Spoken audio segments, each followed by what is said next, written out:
Hello बच्चों, let's read this question. In the circuit shown in figure, with steady current, the potential drop across the capacitor must be. So देखो आपसे यहाँ पे एक steady condition में पूछा हुआ है कि कैपेसिटर जो लगा हुआ है इस नेटवर्क में इसके अक्रॉस कितना पोटेंशियल ड्रॉप होगा।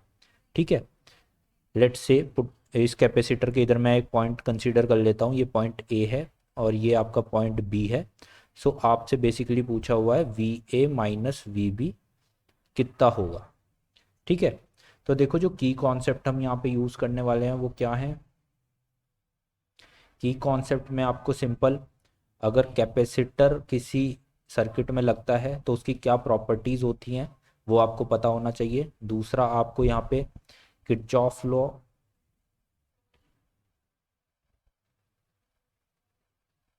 का आइडिया होना चाहिए आप सर्किट पे कैसे लगाते हो। ठीक है, सो चलो हम यहाँ पे सॉल्व करना शुरू करते हैं इस क्वेश्चन को। देखो हम ऐसा सपोज कर लेते हैं कि ये जो 2 वोल्ट की बैटरी है यहाँ से आई करंट निकल रहा है। ठीक है, अब ये आई करंट ऐसे जाना शुरू हुआ। अब यहाँ पे आई करंट के सामने दो रास्ते आए पॉइंट ए पर, एक तो सीधा जा रहा है और एक कैपेसिटर सी की तरफ जा रहा है। लेकिन क्योंकि कैपेसिटर की प्रॉपर्टी होती है वो जिस भी ब्रांच में लगता है उस ब्रांच को ब्रेक कर देता है, तो यानी इस ब्रांच में कोई भी करंट नहीं जाएगा।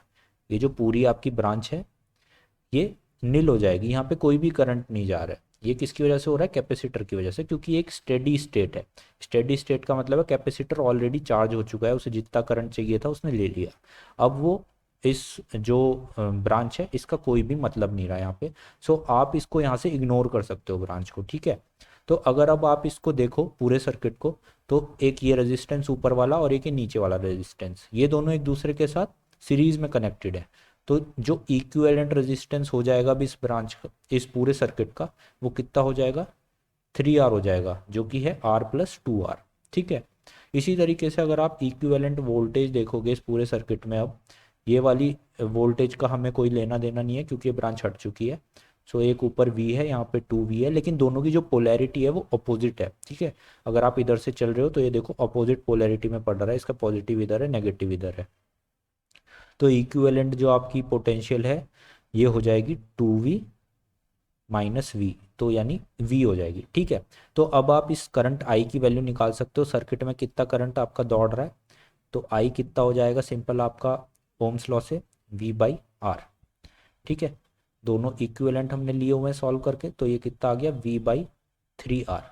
Let's say this is your first equation. आपने आई की वैल्यू यहाँ पे फाइंड आउट कर लिया कि इस सर्किट में ऐसे ऊपर से आई जा रहा होगा, फिर यहाँ से आई आ रहा होगा और ये नीचे मिल जा रहा होगा, इस ब्रांच में कुछ भी करंट नहीं जा रहा। ठीक है, अब देखो हम किरचॉफ लॉ लगाते हैं।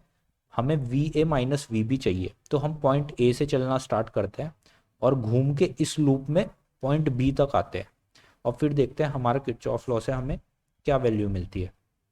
तो ए से हम चलना शुरू हुए, तो वी ए, फिर सबसे पहले चलते चलते पाथ में हमें रेजिस्टेंस आर मिला जो करंट की डायरेक्शन से हमें कुछ ना कुछ पोटेंशियल ड्रॉप कराएगा, तो माइनस के आई आर।